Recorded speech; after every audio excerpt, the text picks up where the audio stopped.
1839, en Reino Unido se hace un notable descubrimiento.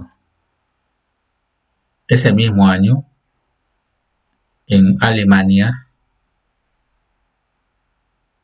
se complementa ese descubrimiento que se realiza en Reino Unido, y todo en un solo año, y que sería la base sobre la cual se sustenta hoy en día la citología. 8 años después de que se descubrió el núcleo por parte de Robert Brown, estos hallazgos atrajeron la atención de otros científicos. Uno de ellos fue Matthias Schleiden, que nació en Reino Unido, es decir, era compatriota de Robert Brown. Muchos científicos de Gran Bretaña o Reino Unido, cualquiera de esos nombres es el mismo para este conjunto de islas del cual hicimos mención en el mapa anterior, sería la cuna de grandes y destacados científicos de la biología.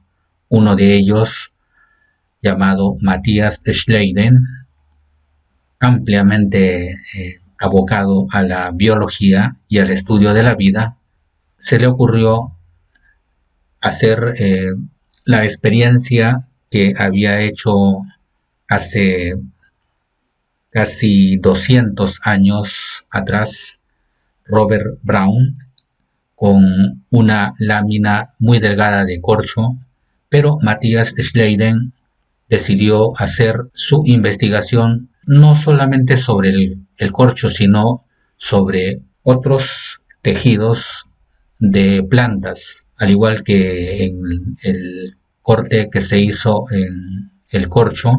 Matthias Schleiden empezó a hacer cortes sobre diversas plantas, cortes muy delgaditos, y luego llevó estos cortes hacia un microscopio, pero que este microscopio era mucho más potente que los microscopios compuestos de aquella época.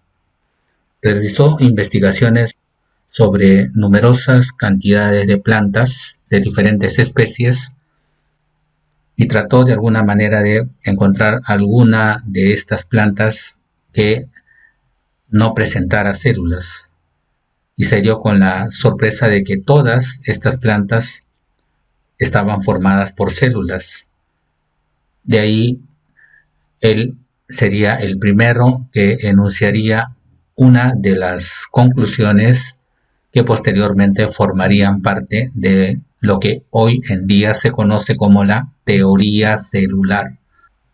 Matthias Schleiden había logrado descubrir que todas las plantas están formadas por células, pero Matthias Schleiden había hecho sus experimentos solo sobre plantas. En Alemania, Theodor Schwann, otro destacado científico dedicado casi por completo a la biología, se dedicó a verificar si los tejidos de los animales también presentaban células. Entonces extrajo varias muestras de diferentes tipos de animales, hizo cortes muy delgaditos sobre estas muestras para llevarlas al microscopio y verificar si efectivamente estos tejidos estaban formados también por células. Y en cada uno de sus resultados notó de que efectivamente todos los tejidos de estas especies vivientes, de las cuales había extraído pequeñas láminas que las había llevado al microscopio, estaban formadas completamente por células. Esto le llevó a la conclusión de que también los seres vivientes animales, incluyendo a los humanos, estaban formados por células. Y de esta manera se publicó el segundo enunciado de la teoría celular. Todos los animales, incluyendo a los humanos, están formados por células. Estos dos personajes marcarían historia en 1839. Matthias Schleiden y Theodor Schwann crearían lo que hoy en día se conoce como la teoría celular.